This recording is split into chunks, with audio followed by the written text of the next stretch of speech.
We'll go ahead and get started. I want to just take a moment and welcome everybody. It's really nice to be able to gather this way. We have many folks online, many folks in the room here in Minneapolis. And then, of course, some people will watch later on our YouTube channel. So just remember, if for some reason you have to miss a class, it will get up on our YouTube channel for people to watch at a later date. And together, we're doing something that wouldn't be as easy to do alone, which is to study the teachings of the Buddha in a way that directly supports living our life as a human being in relationship with other human beings, having a mind and body. And it's work to take something that was said 2,600 years ago, and then kept as an oral tradition for several hundred years, and then eventually written down, and then passed down through the centuries, i.e. imperfectly. And now we're hearing these teachings and trying to see how they can illuminate our own experience. That's the point. And so we gather, you hear me talk, there's resources, study resources that get sent out to the Buddhist Studies email list. And then the idea is to do some study and some digestion of what you hear in the Monday night class and contemplate it. Not everything is going to stick, but some of it will stick, some of it will seem relevant. And you'll, in a sense, regurgitate it, you'll bring it up in your mind. And we call this contemplation. We're in this very pragmatic way, like, how does this have anything to do with being a sentient being, having a mind and body, having experience right now? And that's how the Buddha talks about wisdom. There's getting information that we wouldn't otherwise get, in this case from our Buddhist tradition. We're contemplating it, we're making it our own. And then that supports insight, where in a direct, immediate way, we see something we haven't seen before about the nature of our mind, the nature of experience. And that's called the deepening of wisdom. That's what's liberating. The suffering we experience, according to the Buddha, is because we're not seeing things as they are. So we're on this path of awakening where we get information we haven't gotten, we contemplate it, make it our own, and that supports a deepening of insight. And of course, that's what builds confidence, confidence in our own not knowing, like, oh, I really do want to be a good student. And in some ways, this is particularly important with karma, because more than almost any other Buddhist concept, karma is sort of part of our culture, and in that way misunderstood. And it's very easy to use the teachings of karma for judgment and comparing and frightening ourselves, actually. It could be scary, like, oh my God, all that's coming back to me. Oh no, how do I escape that? And we've been doing these Buddhist studies classes now for quite a long time. And it's about a 6-year curriculum, but there's no better or worse place to start. So for those of you who are taking the Buddhist studies class for the first time, a big welcome to you. And because the Bhikkhu Bodhi, a very well-known Western translator who's done some really important translations of the Pali text, the original texts of these teachings into English, he said it's like aerial photographs of the same place, but they're not, the photographs are taken from slightly different angles, different elevations, but you line them up and it eventually will illuminate this experience as a human being. So the different maps we study over the 6 years, and we've repeated it many times, and it's not meant, for one time around, but just forever. And whether you do it through the Monday Night Buddhist Studies classes or you do it on your own, because of course, if you're just listening to random Dharma talks, you're going to get the same curriculum. So there are many ways to be a good student of the Buddhist teachings. This is just one. So this is a little different than some of the other programs here because we ask for a commitment, both a prerequisite that you've done some retreat practice.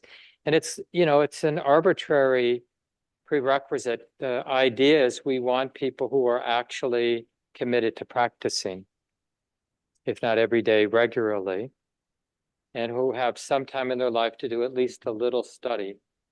But, there's no, suggestion about how much, but just, fit it into your life in a way that makes sense.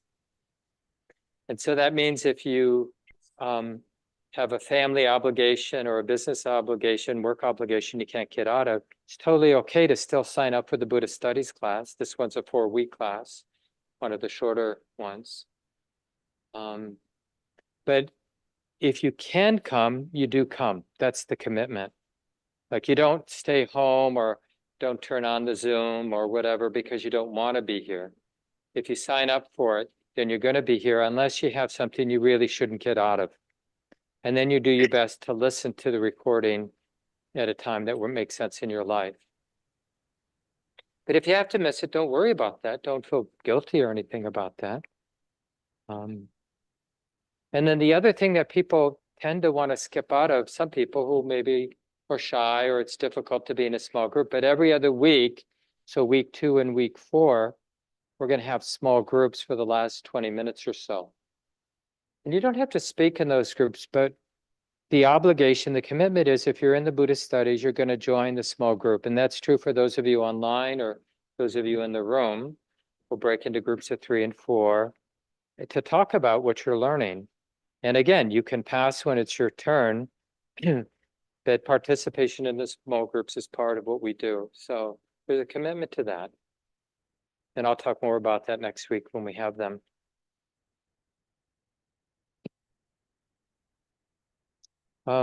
Thanks to Tom, who's the program host. If anybody's willing to be a program host for some of the other ones, I think week 2, Chuck is going to do it. So maybe week 3 and 4, we still need people. Let me know. You probably heard, but if not, there's an optional sit from 7 to 7:25. That's true for those of you online and also for those who want to come to the city center. Big thanks to Maggie, who's doing the technology that makes it so smooth for us. And if you come across really good resources on the Buddhist teachings on karma, feel free to send them to me. Rick already sent me a great passage that I'll send out in next week's email. So it's just great to kind of collect those good teachings and make them available to everybody. And maybe I'll just say that the way we're going to do Buddhist studies this summer, Shelley's going to do another short 4-week Buddhist studies 1 week after this ends. So that will be August 5th. And then for 4 Mondays, studying the 3 wholesome and unwholesome roots. And it's very similar content to what we're doing here. So they're kind of good partners for the summer study. So just keep that in mind if that makes sense in your schedule. So if you're new to the Buddhist studies, we often chant the 3 refuges at the beginning of our sessions. And this may not be everybody's cup of tea, but it's a way of aligning with the lineage. And just the people from so many different corners of this planet who have been interested in the Buddhist teachings have chanted the refuges in the Pali language. And it's just a way, like I said, it's not everybody's cup of tea, but some of us have that devotional energy, and it feels good to be part of that vast community of people who have found value in these teachings. And it's important that each of us translates the word Buddha, Dhamma, Sangha. That's what we're chanting. We're taking refuge in Buddha, Dhamma, Sangha, and we take refuge three times in those three refuges. Buddha means we're taking refuge not in that person who lived 2,600 years ago, although I personally am very grateful for that teacher who lived 2,600 years ago. But Buddha really means being awake, this inherent capacity we have to be awake, like right now. We try then, well, what does that mean? But it's more about not trying to be awake, but recognizing wakefulness right now in the mind. Can you recognize this quality of the mind that can be present, that is aware? Can we take refuge in that? Can we appreciate that? That's why we say it, because it really helps. That capacity to be awake, to be aware, is what allows for the deepening of wisdom. And we take refuge in Dhamma, which is, in this context, is like the way it is. We're awake, we're aware, that's Buddha. We're aware of the way it is, that's Dhamma. So Buddha and Dhamma work together, being awake, being intimate with the way it is, receptive. And it has both a breadth, a continuity, and a depth, a subtlety, that being awake to the way it is. So that's what we mean when we take refuge in Buddha and Dhamma. And Sangha, the deeper meaning of Sangha we take refuge in is the capacity we have to act skillfully. Like when this mind, my heart mind, is intimate, open, sensitive, not judging, but the way it is, Dhamma, then how I participate in that moment is going to be really creative and nimble and skillful, and qualities of kindness and compassion will naturally arise.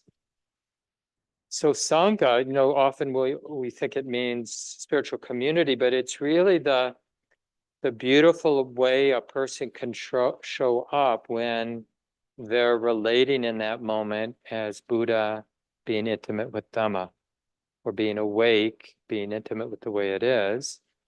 Then it's more likely that we'll see Sangha, like whatever they're doing, however they're relating, whatever they're saying or not saying, it will have that really beautiful quality to it. So we're taking refuge, and we sing it more slowly than the traditional way it's chanted, like when we do retreats, just so we can hear ourselves singing together. Now it's a little different for those of you on Zoom now, you can hear this group because the mic will pick up the room and you'll be singing with us in that way. So let's go ahead and do that, and then we'll have a guided meditation.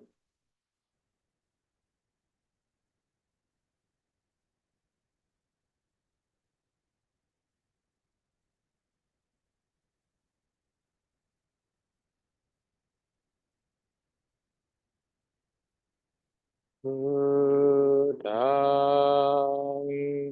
saranang gacchami, dhammang saranang gacchami, sanghang saranang gacchami.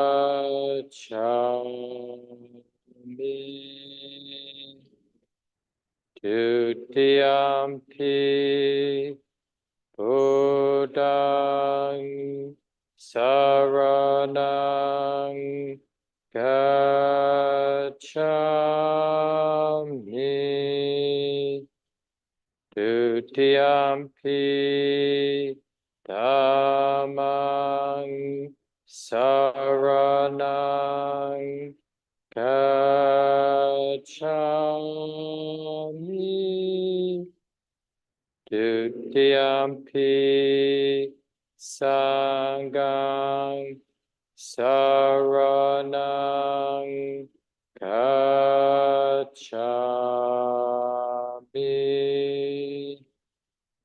Tatyampi Buddhang saranang gacchami.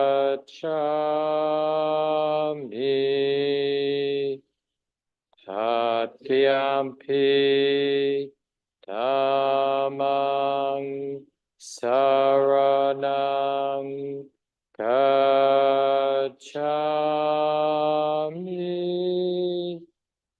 Tatyampi sanghang saranang gacchami.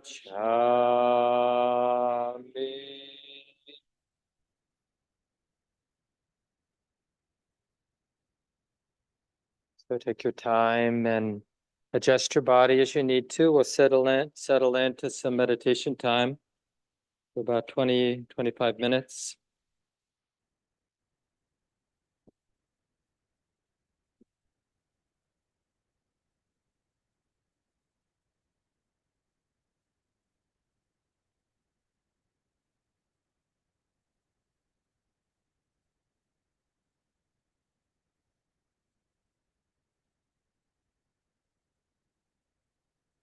And as many of you know, one of the underlying principles of the teachings on karma is that how we're relating, what we're paying attention to, it matters. So after you've done what you can do to settle the body, finding a relatively still, comfortable posture for the body,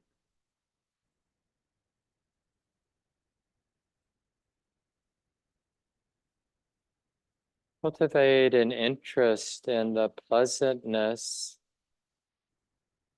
of simplicity, just the simplicity of sitting, the simplicity of the body being relatively still and relaxed.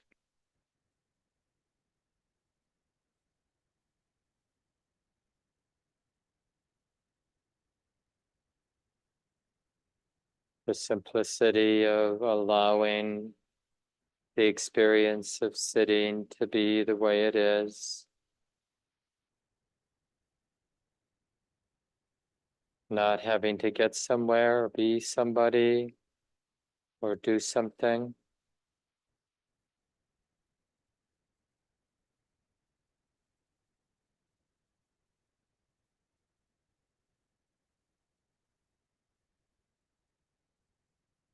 And it can be helpful to remember a simple intention to be calm, to notice the pleasantness of things being settled. So for example, with each exhalation, you can just repeat a word. It could be a word like ease or peace or calm. You're not trying to impose anything. The repetition of the word in that gentle way is really just connecting with your sincere interest or your sincere valuing of peace or ease, allowing things to be.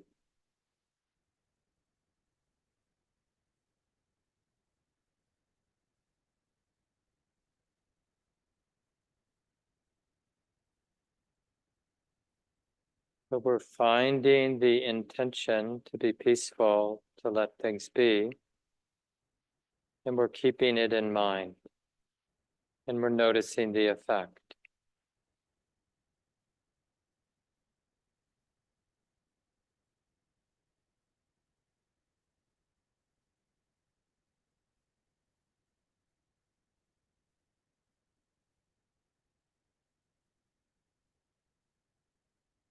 So again, in other words, what is the effect of being interested in peace here and now in the body and the mind?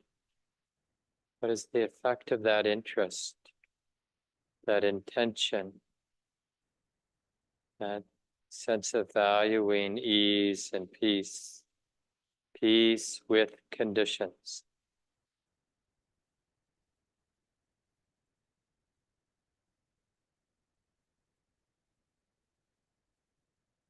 Not having to be in conflict with conditions.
Really valuing being peaceful with conditions as they are.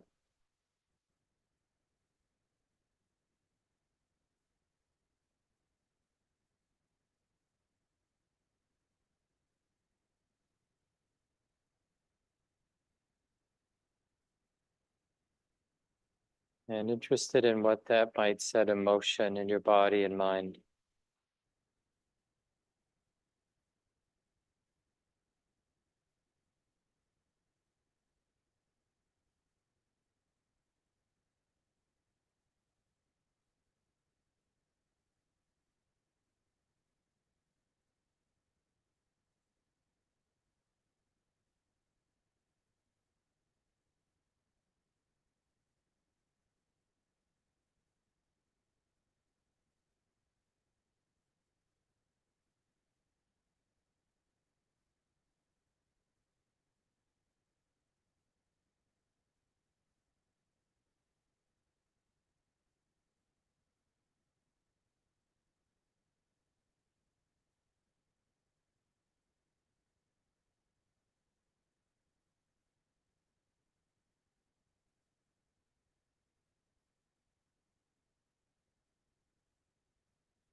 So again, we're just doing our best to keep this intention, this valuing of peacefulness, easefulness in mind. And you can use a meditation word or phrase if that's helpful.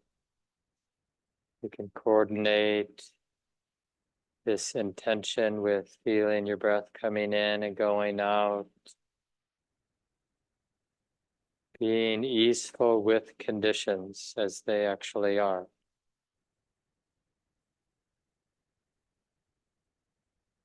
And noticing the positive effect, if you notice that, like appreciating cause and effect.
And of course, we also learn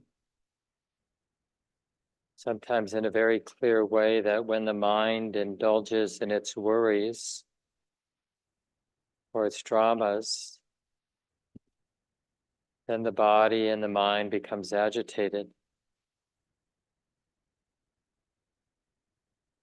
So nature all the time is teaching us about cause and effect, the nature of our mind, the nature of experience.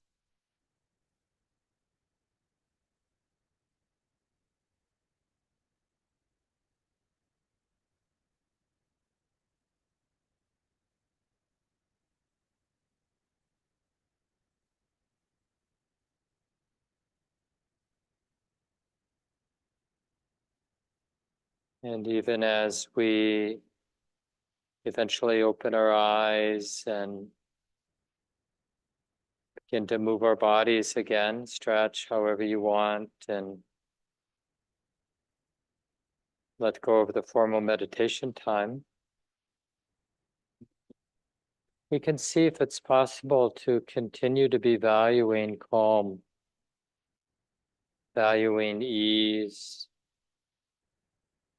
keeping it in mind. And remember, it's ease or calm with whatever the conditions are like in our mind and body. So we're not imagining or demanding that things be different. We're just interested or valuing being calm with the way it is. And interested in what's the effect of that.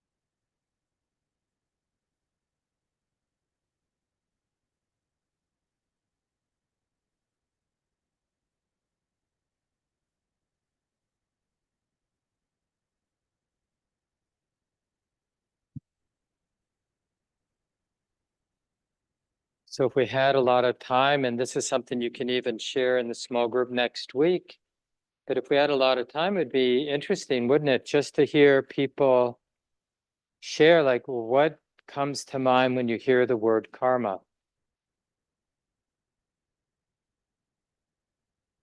And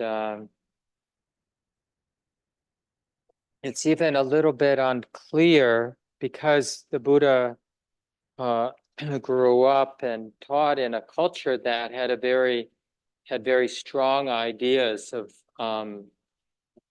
you know, cause and effect and how that plays out for a person in terms of lifetimes. And it's a little unclear because of the way these, I mentioned how the teachings have been passed down over the many centuries, like what the Buddha actually said and what was just part of the cultural,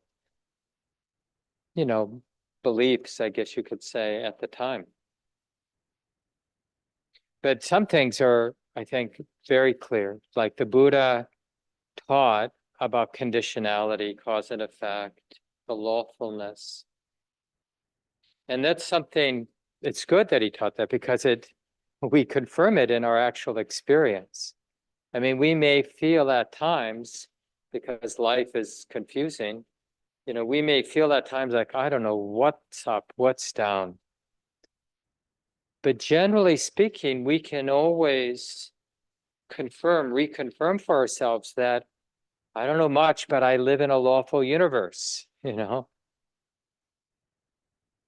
things unfold conditionally. It's not random. And in the same way, like in our guided sit,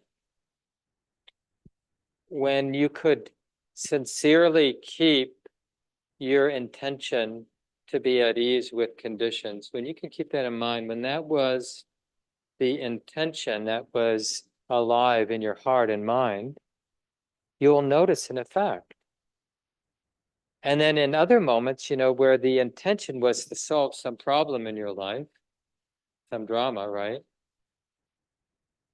There was a very clear effect of that identifying with some problem, right? We get agitated.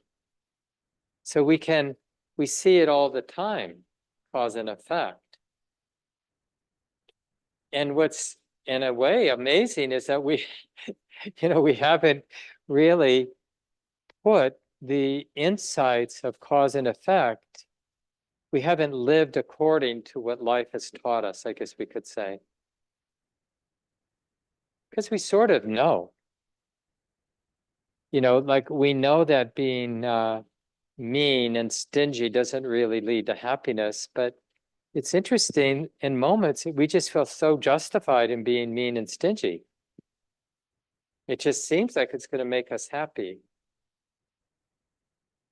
Because we sort of lose that wise comprehension, that capacity to have the depth and breadth of how it works, the lawfulness.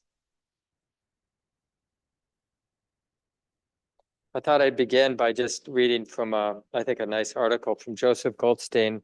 It's in Tricycle magazine from quite a while ago, Cause and Effect, Reflecting on the Law of Karma. Joseph Goldstein is one of the founding teachers of IMS, the place I teach in Massachusetts, a place I've done a lot of practice over the years, and one of my very important teachers. And he writes here, the law of karma is one of the most important laws governing our lives. When we understand it and live our understanding, when we act on what we know, then we experience a sense of wholeness and peace.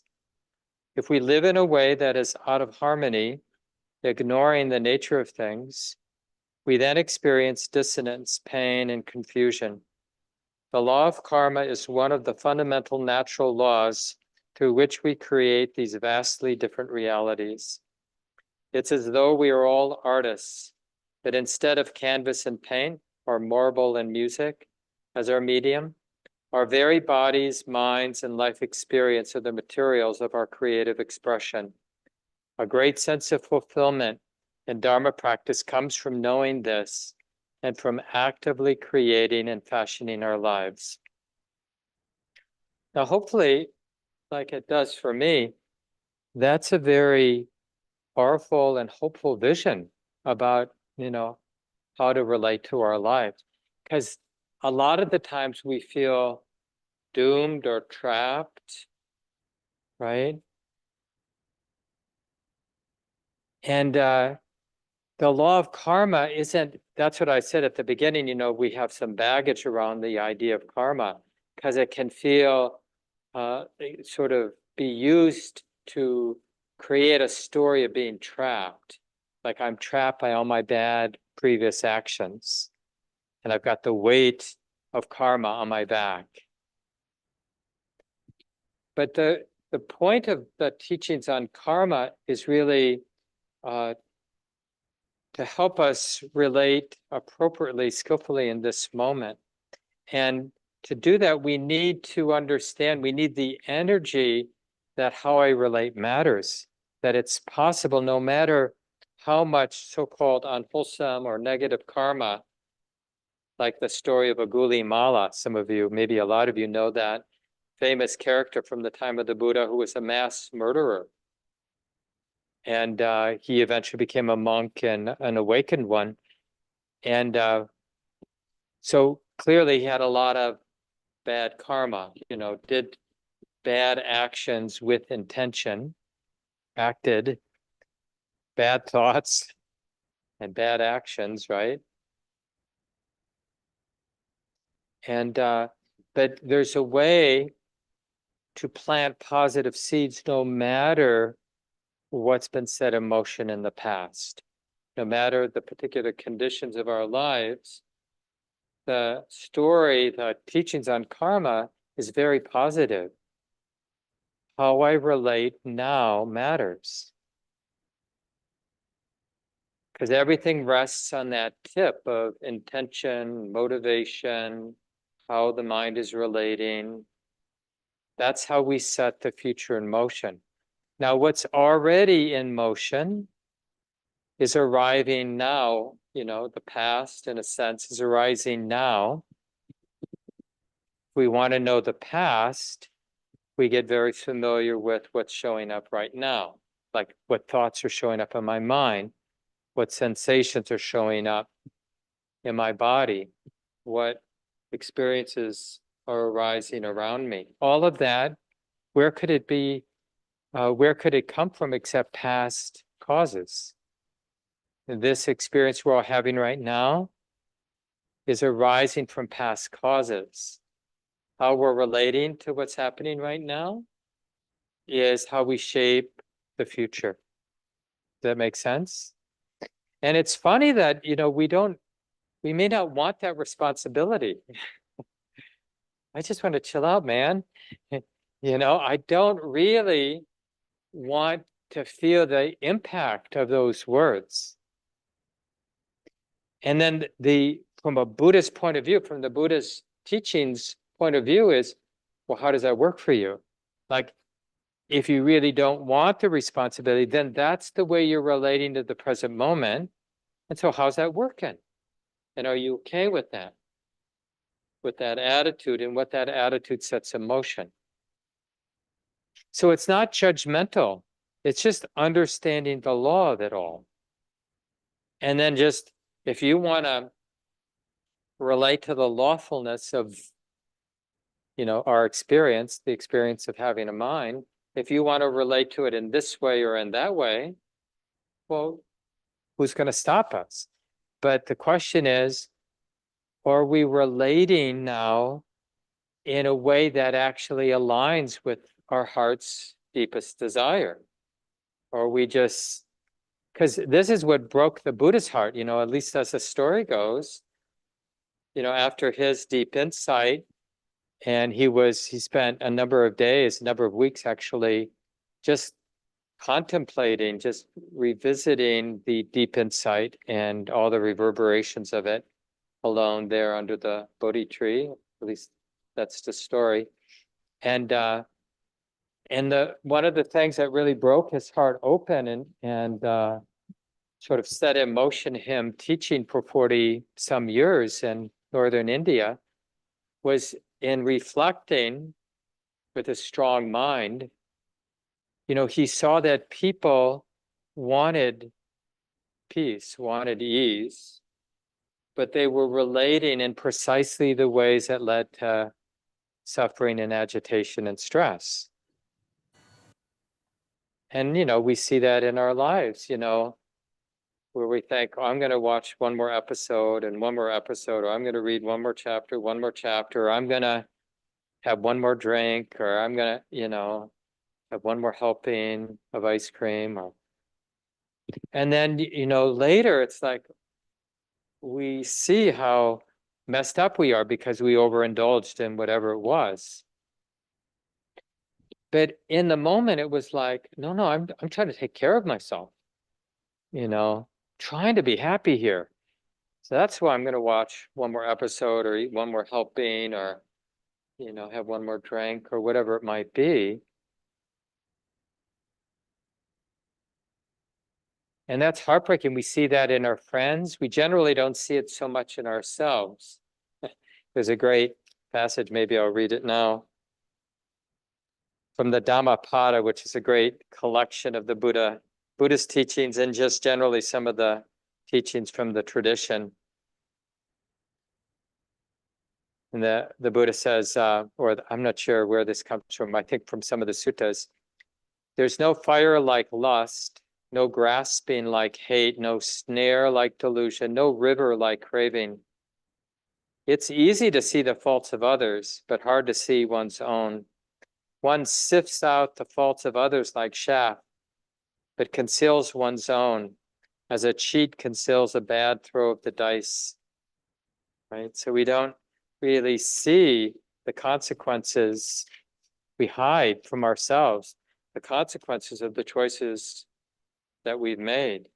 And what we're practicing, especially when we take up the study of karma, we're like committing to be a very precise and persistent student of cause and effect. And if you've got judgment in there, you can't be a good student. It's like to really see cause and effect, we need this balance, neutrality. Like, yeah, I just want to see the truth of it. You know, oh, so you're going into this meeting with this attitude. Good, whatever you want, Mark, but let's just see how that works. Or you're really doubling down on this attitude towards your partner, or you're really, doubling down on this fantasy, this wanting fantasy. Okay, but let's see what that sets in motion. Let's see cause and effect here. How's that working for you? And that can be done, that can be a real act of compassion. That, how's this working for me, honey? It's different than that sort of finger wagging parental, like, this is how you're supposed to behave in this situation. But really, hey, I'm just trying to read how it all works here. Because, it's like we talk to ourselves, like, okay, I think we're all on the same page. We want that sense of well-being. We want that sense of embodied ease.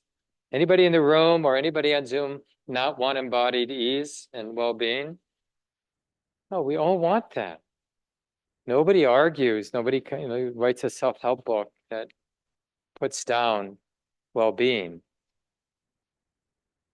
So it becomes just a question of, do we understand the supporting causes for it? And that's what wisdom does. Wisdom understands causes. Ralph Waldo Emerson, some of you know, a well-known author and thinker from the late 1800s, said something like, ordinary people believe in luck, wise people believe in cause and effect. And that's just such a great thing. Like when we're really hurting, when we're really suffering, for whatever reason, feel alienated or feel disconnected in some way that's really painful. It's really helpful for us to have the attitude, okay, I don't know much, but this yucky feeling, I have, from my own experience, I have a strong conviction that the yucky feeling I'm experiencing is a natural, lawful arising of causes and conditions. And if those supporting causes weren't there, then the yucky feeling wouldn't be there. And this yucky feeling, in order to be maintained, means those supporting causes have to be renewed. Because if the supporting causes aren't renewed, then the yucky feeling won't be renewed. So then it really makes us interested. Well, how can I relate that changes what's getting fed and what's getting starved? And this is, we actually, I think, lie to ourselves, or we don't pay attention carefully, because we actually, I think, have a lot of evidence where we've been in a rut, a painful rut, and then something shifts and we're not in that painful rut. We feel much better. But we don't take a close look at what shifted. How did that just happen? I was dead to the world. I was feeling the weight of the world on my shoulders. I was thinking nobody loved me. And now it seems very different. Well, what changed? Because we want to learn. Because otherwise, what we tend to do is cultivate a nihilistic or some attitude of randomness about the world. Or even like if you believe in a deity, like they're out to get me, or they're messing with me. Nature's messing with me. God's messing with me. Or something like that. And, early Buddhism, the Buddhist's not trying to make a point about what's metaphysically true. It's really more what attitude is useful. And this attitude, this understanding of cause and effect is pragmatically a very useful attitude to have. It's effective in a sense, like it leads to good results. So right at the beginning of the Dhammapada is a very famous passage. Most of you have heard this. All experience is preceded by mind, led by mind, made by mind. Speak or act with a corrupted mind, and suffering follows as the wagon wheel follows the hoof of the ox. All experience is preceded by mind, led by mind, made by mind. Speak or act with a peaceful mind, and happiness follows like a never departing shadow. He abused me, attacked me, defeated me, robbed me. For those carrying on like this, hatred does not end. She abused me, attacked me, defeated me, robbed me. For those not carrying on like this, hatred ends. Hatred never ends through hatred. By non-hate alone does it end. This is an ancient truth. So when we catch ourselves sort of spinning in a particular way, relating to our life or our life situation in a particular way, just that open and compassionate question, like, well, what is this setting in motion? Is this helping? Because there's the thing about relating unskillfully, like relating in a way that's setting in motion suffering, there's the flavor of suffering right there in it. It's possible to sense when we're being unskillful. That's, in a Buddhist sense, that's the beginning of wisdom. When we realize I'm always relating to the present moment, there's never a moment I'm not relating to. And even when we're sort of oblivious, well, that's the way we're relating in that moment. So there's always a way we're relating, and that way of relating always has consequences. It's setting something in motion. And what we're adding by becoming a practitioner is we're interested in that. That's the deal. That's the difference between a practitioner and a non-practitioner. Non-practitioners are always relating to the moment, and there are consequences to how they're relating. And a practitioner is someone who's relating each moment, and there are consequences to that way of relating, sometimes skillfully relating, sometimes unskillfully. But a practitioner is interested in that way of relating and what it sets in motion, the skillfulness or unskillfulness of the way the mind is relating and what that sets in motion. And that sets in motion learning or in the deepening of insight. We can't help. Naturally, it's not even that I'm going to try to become wiser. It's just that interest in karma leads to the deepening of wisdom.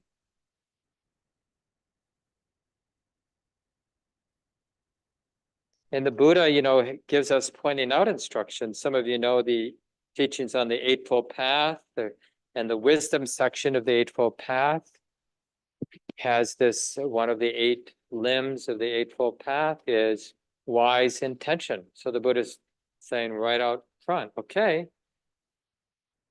check this out, but I'm telling you from my own experience, observing my own experience, my own mind, these 3 intentions set in motion wholesome results, the pleasure of wholesomeness and release. So not only a sense of well-being here and now, but setting in motion awakening, the sort of full release of the causes for suffering. And those 3 intentions, we can probably guess. It's not ill will, right? It's kindness. It's not stinginess and greediness. It's generosity and contentment and renunciation. It's not cruelty. It's caring and non-harming and compassion. So I forgot I did it sort of not in the traditional order. So the traditional order is non-greed, so renunciation, contentedness, non-ill will, so kindness, and non-cruelty, non-harming, so compassion and caring. These are the three wholesome intentions.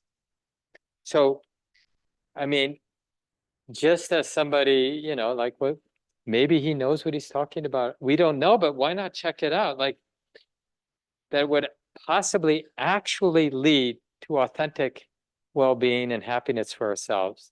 I mean, we do all kinds of crazy stuff to be happy, right?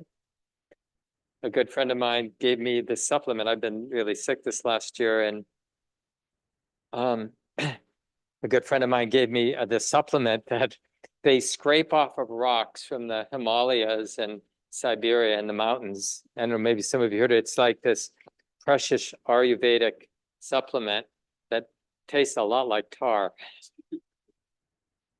I mean, we do all kinds of things to, when you think of the different entertainments that are out there that people engage in, and the kind of horror movies that we watch to feel good, presumably. At least we think it's going to make us feel good, entertained or whatever. So why not check this out? In this 4-week period in particular, okay. And then, we won't always be relating with generosity and kindness and non-harming, but that's okay, because when we're relating with cruelty, I'm going to get even with this person, like even in subtle ways. I notice my partner's here tonight.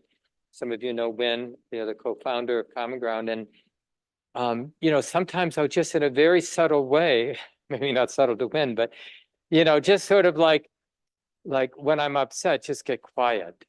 I don't know if you've seen that in your relationships, but it can be just as much of a poke as someone, saying something mean to the other person.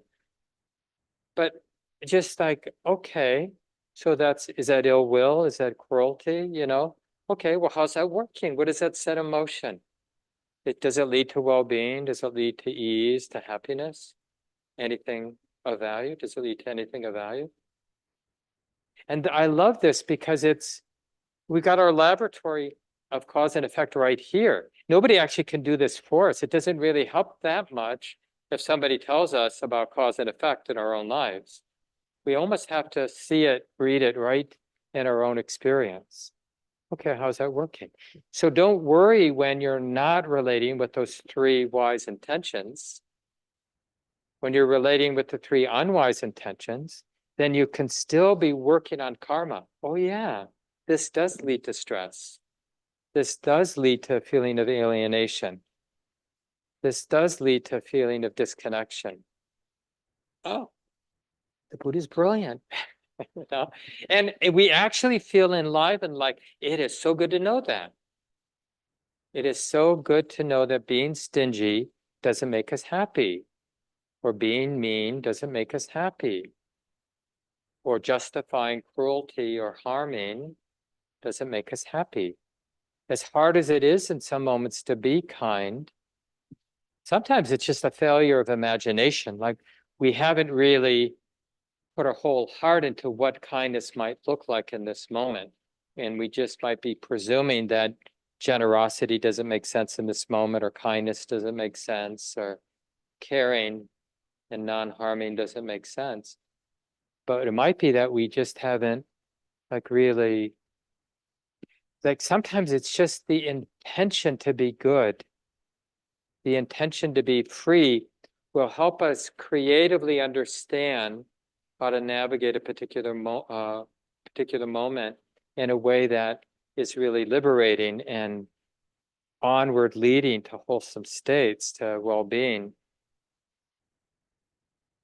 And it's probably more of that pause and sincere interest in being skillful, and less me cognitively trying to figure out how to be skillful. I don't know about you, but it doesn't work that well. I mean, I've had some sticky things in the last few weeks, just interactions with folks, and I really sincerely want to figure out how to be skillful, but I can't. And it's a little unnerving, like I want to fix this. I want to make amends. I want to make this go away. That's aversion, of course, right? It's its own subtle kind of cruelty towards myself. Hopefully not to others so much, but maybe that too. But just that's what I was trying to do with the guided sit in a really simplistic way. It might seem too simplistic, like to keep tranquility in mind, to keep ease in mind. But this is the thing, it's like that intention to be good, to be kind, to be generous, even when I don't know how to be kind and generous and non-harming. But that intention and really kind of making it a real monument in our heart so we don't forget it. It really changes things. And we all know, because there are so many movies and books and actual characters in our lives and in our wider world who seem to have made monuments out of mean-spiritedness and domination and aggressiveness and all kinds of things that I'm guessing are causes for their suffering and certainly are causes for suffering of those around them. And we see it so clearly, the aftermath of people being the way they're being and what gets set in motion. And so this is this I mentioned earlier, that this basic view or perspective we're cultivating of karma. You don't ever have to use that word if you don't want to, but it's really about developing this really grounded basic wisdom that sees cause and effect. And in particular, cause and effect in terms of what is onward leading to well-being for me and those around me or those affected by me, and what's onward leading to stress for me and for those around me. And that's every moment we can be doing that. How we're brushing our teeth, how we're preparing a meal, how we're eating the meal, how we're looking at the screen that we're looking at, the attitude, the qualities that are there in the mind. And just to find a way to insert that loving interest. Oh, honey, what's getting set in motion now? I just want to know. I'm not judging you.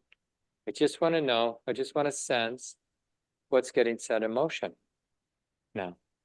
The way the mind is relating to whatever is front and center in that moment.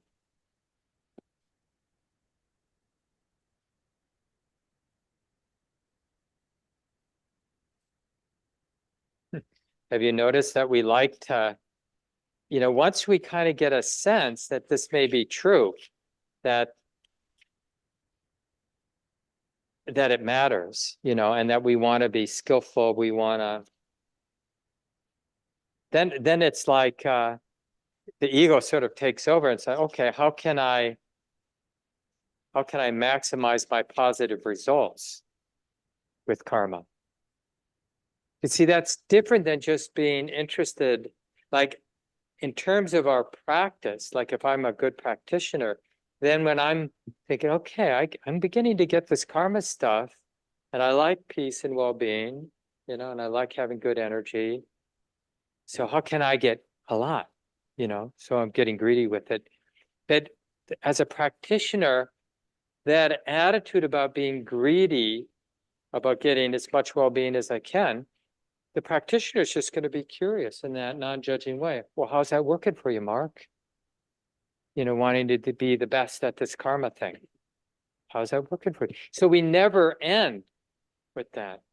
That reminded me of a cartoon. This came a long time ago. Some of you, hopefully all of you, because I think it's brilliant, remember Calvin and Hobbes, the cartoon, the little boy with the stuffed tiger who becomes his sort of alter ego, and he has a pretty profound relationship with. They're talking all the time. And in this cartoon, they're sliding down the hill. This is a theme that the artist comes back to, Bill Watterson. And, cruising down a hill on a sled. And Calvin says to a stuffed tiger, I've been good all day so far.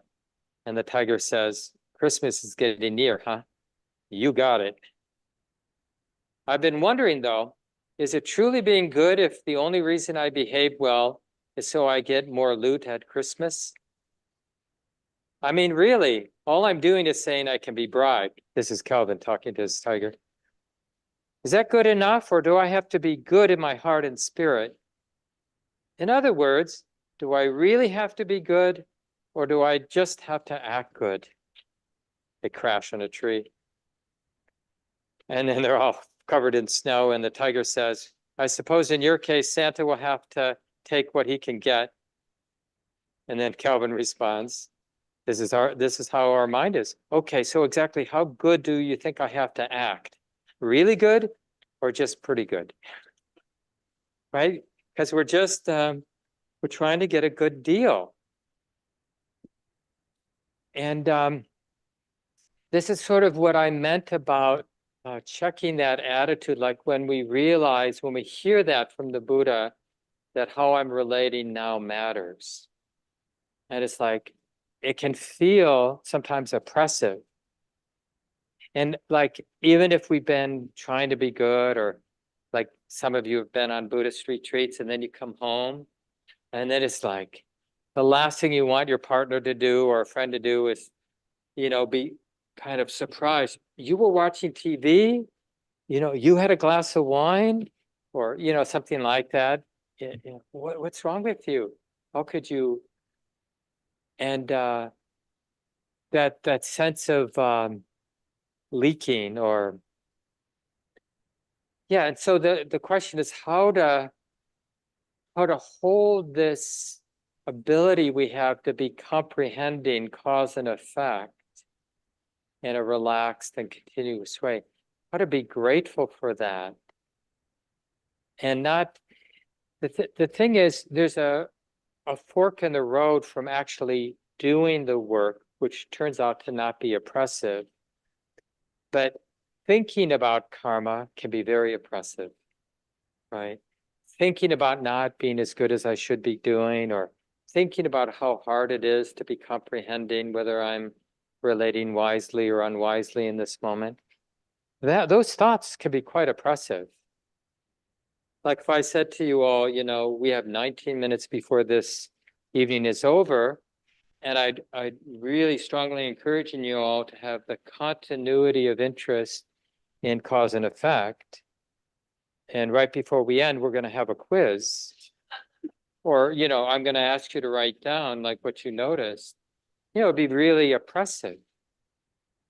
But we want a different kind of attitude that understands and then eventually has a lot of confidence in. It's liberating. It's not just liberating later when, we're done with our spiritual practice, whatever that might be. No, that's just the thing. Like the Buddha says this, the practice when done appropriately it has the flavor of liberation now, and it sets full liberation in motion down the road. But it has the flavor right now. It's not an oppressive path. It's always better to be practicing than to not be practicing. And if we think otherwise, we may not be that clear about what practice is. I'm not saying practice is always easy, but not practicing is not easy either. Have you noticed? Most of our life, we haven't been practicing, and I've had some difficult times, and I'm sure I'm not alone. So this is the thing, we have trouble when we're trying to practice, but notice then, this is practice, of course. It's so funny, ironic, but okay, I'm not going to practice, but I'm going to try to notice how not practicing is working and what that sets in motion, right? And this is sort of the thing about becoming, a Buddhist or somebody interested in these teachings, is that once you kind of have taken the pill, it's a little late. Some of you heard me say this, we should have a sign above the outside door that say, beware. Once you start your practice, you may, want not to practice, but it kind of gets under the skin, like this interest in cause and effect, this interest in the present moment, where we can discern we can comprehend, how's this working for me? What's this setting in motion? Is this helpful? And that's a quiet voice. We're not obviously not having those words in the mind. We don't need those words. Wisdom is just doing its job when there's awareness, when there's enough stability of present moment awareness. Wisdom just naturally does its job. It discerns cause and effect without any judgment. If there's that parental, judgmental, whatever, that's not wisdom. That's just a habit to observe. How's that working for me? You know, how's that judging working? Is it helping? Or is it heavy?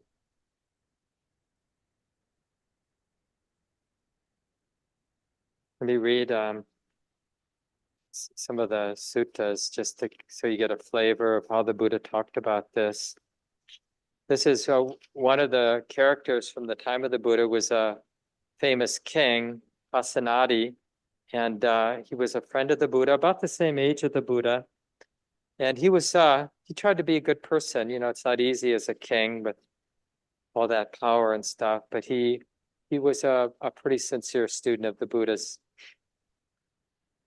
As he was sitting to one side, King Pasenadi said to the Blessed One, "Just now, sir, while I was alone in seclusion, this train of thought arose in my mind.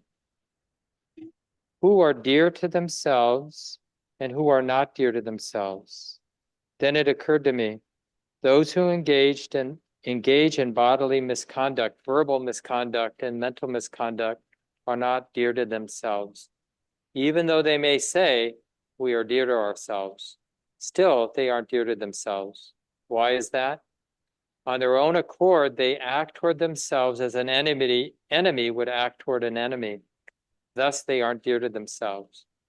But those who engage in good bodily conduct, good verbal conduct, good mental conduct, are dear to themselves, even though they may say, I'm not dear to myself. Still, they are dear to themselves. Why is that? Of their own accord, they're acting towards themselves as a dear one would act toward a dear one. Thus, they are dear to themselves. And the Buddha basically confirms that what King Pasenadi, he just repeats back, yeah, absolutely, that's true. That when we're acting, when we have wise or kind thoughts, kind words, wise words, words of contentment, actions that are non-stingy, you know, that's how we take care of ourselves. And regardless of who we are, if we're acting in an unskillful way, we are causing ourselves, we are our own worst enemy, as we say. And here's another kind of classic teaching on this from the Buddha, from the tradition. Practitioners, there are these three roots of what is unskillful. What three? Greed is a root of what is unskillful. Aversion is a root of what is unskillful. Delusion is a root of what is unskillful. And then he says for each of those three, but I'll just read it for greed. Greed itself is unskillful. Whatever a greedy person fabricates by means of body, speech, or mind, or thought, that too is unskillful.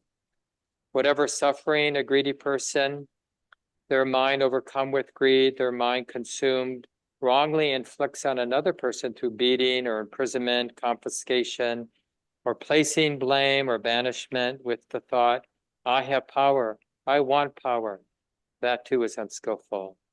Thus it is that many unskillful qualities, events born of greed, caused by greed, originated through greed, conditioned by greed, come into play.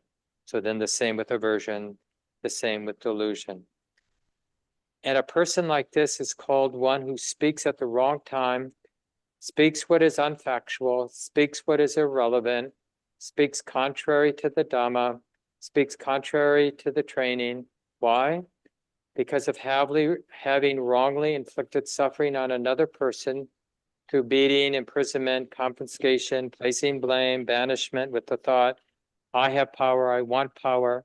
When told what is factual, they deny it. Don't acknowledge it. When told what is unfactual, they don't make an ardent effort to untangle it, to see this is unfactual, this is baseless. That's why a person like this is called one who speaks at the wrong time, speaks what is unfactual, speaks what is irrelevant, speaks contrary to the truth, speaks contrary to the training. A person like this, their mind overcome with unskillful qualities, born of greed, of aversion, delusion, their mind consumed, dwells in suffering right in the here and now, feeling threatened, turbulent, feverish, and at the breakup of the body after death can expect a bad destination. Just as a sal tree, a birch, an aspen, when smothered and surrounded by parasitic vines, falls into misfortune, falls into disaster, falls into misfortune and disaster. In the same way, a person like this, their mind overcome with unskillful qualities, born of greed, aversion, and delusion, their mind consumed, dwells in suffering right in the here and now, feeling threatened, turbulent, feverish, and at the breakup of the body after death can expect a bad destination. And that image of the vines overtaking trees, that's one the Buddha comes back to in different places in the discourses. Because in the tropics, even here, to some degree, if you see those Virginia creepers, they take over the canopy of a big tree. But in the tropics, they actually grow over all the limbs, branches of the tree. So eventually you don't see any of the original tree.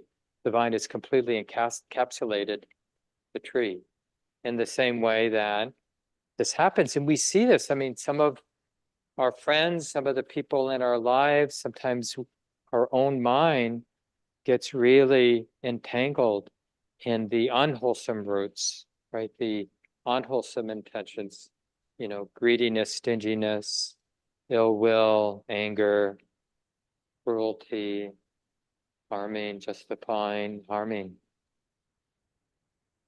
And it is like a powerful disease, an illness in a way that we get sickened by, caught in.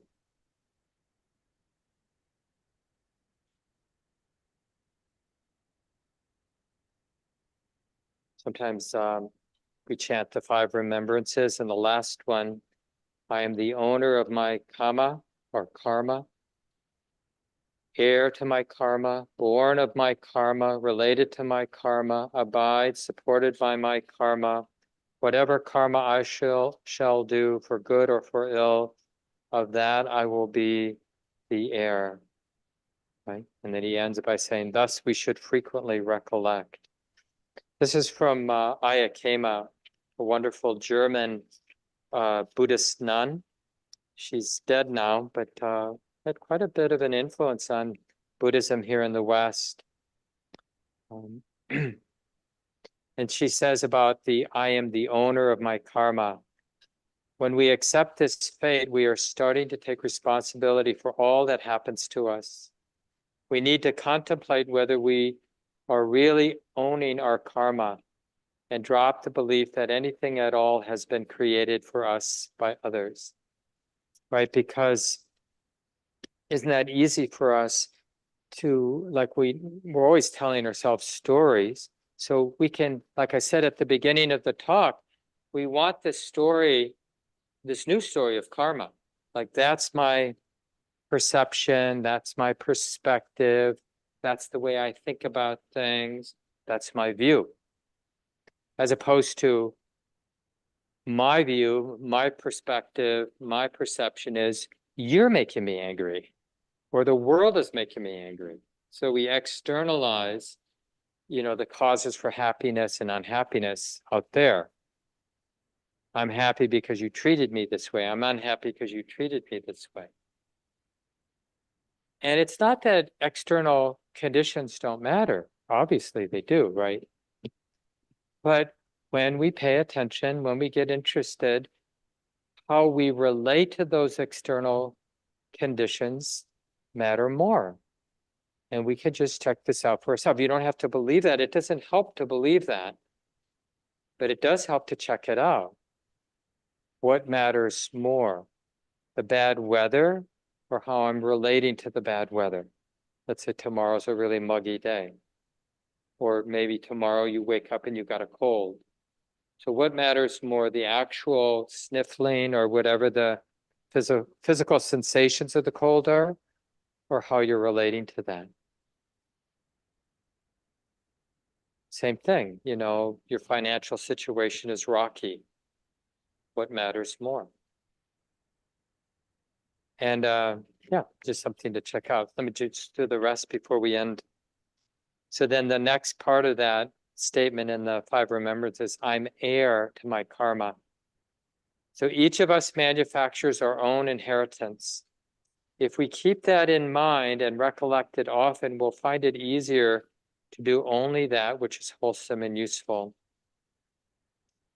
Now, this is an interesting thing because, when you get more my age, like I'm 66, we can think, okay, well, I'm not going to live that much longer. I mean, maybe at the most, 30 years, but probably less. And well, maybe I can do some negative things, but the karma won't catch up to me. I'll die before I get my just desserts, right? We have that idea sometimes, like, if nobody sees it, if I don't get caught, I'll get away with it. But the thing that we have to understand about karma, right? It's not about external, like an external being who's keeping track, some Santa Claus or some deity who's keeping track. It's like when I act skillfully, when I'm restrain myself from being angry or acting out my anger, and I have kindness towards myself for being angry, and maybe eventually kindness towards the person that I was initially angry at. And I hold that all with some tenderness because it isn't easy being a human being who gets angry, right? So I'm being skillful. Then my mind in the next moment is the mind that was skillful. So one way to think about this is that we are the continuation of all the ways that we've related previously. The mind that's relating right now is the continuation of the mind that related all the ways that it related. So when I relate unskillfully, then it doesn't matter if nobody else sees it. My mind is the continuation of having been related in that way. So if I was cruel, or if I was stingy, or if I was unkind, then right now, this heart and mind is the continuation of that. There's no escaping it. We're already that. So, the mind has that impression. It's like, because that's what the mind is. It's sometimes we even call it like a mind stream, right? It's a river. And that river is affected by everything that has sort of come into it.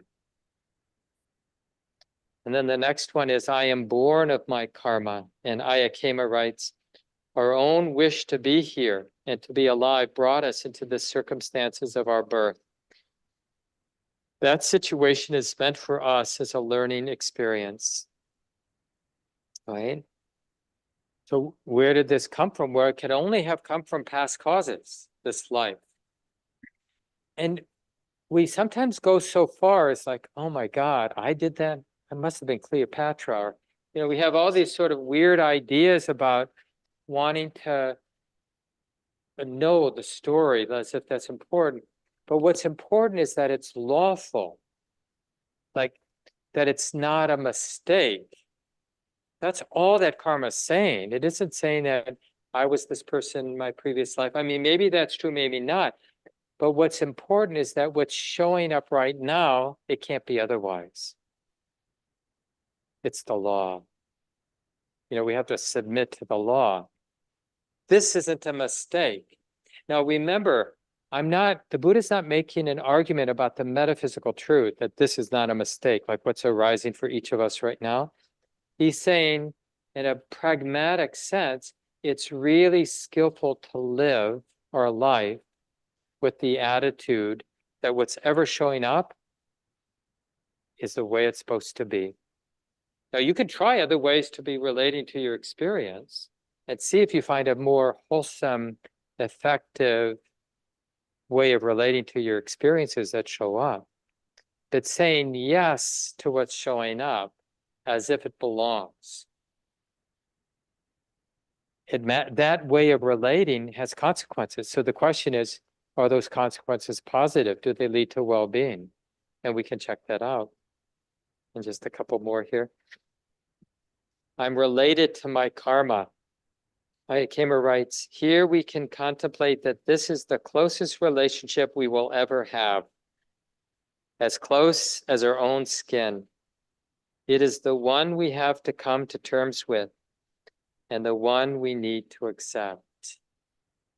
Right? So that's, I love that. I'm related to my karma. It's like, maybe, maybe we shouldn't gotten married, but we're married. We're in it, for this life. So death do us part, right? And just to have that sense with whatever my karma is, oh yeah, this too. Now it's like this, the good and the bad. And then the last, whatever karma I shall create, whether good or for ill, of that I shall inherit.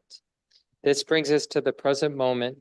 Ayakema writes, realizing that karma is being made by us almost constantly, and that our inheritance is often immediate and of our own making. Right? Just that it's a profound way of taking responsibility. So I sent out some study materials. If you didn't get the emails, send me an email tomorrow and I'll make sure you get on the list so that you get the study materials. And I'll send some more out, including the one that Rick sent me from one of our elders in our tradition, a Thai forest master. Was it Ajahn Mun? Yeah, Ajahn Mun. And yeah, and then I'll send out a few other study materials, and then we'll be together next week. I'll give a shorter talk, so we'll have about 20 minutes at the end for small group discussions. Also, anytime during the Buddhist studies, if you have a question that I'm not addressing, it's okay to send it along and I'll try to weave it into the talks. But with the hybrid format, it's not always easy to do Q&A, but we'll do at least the last night, if not other times during the course. So thanks everyone for coming. If you're tall and have a moment to shut the windows here in the room, that would be great. See you next Monday.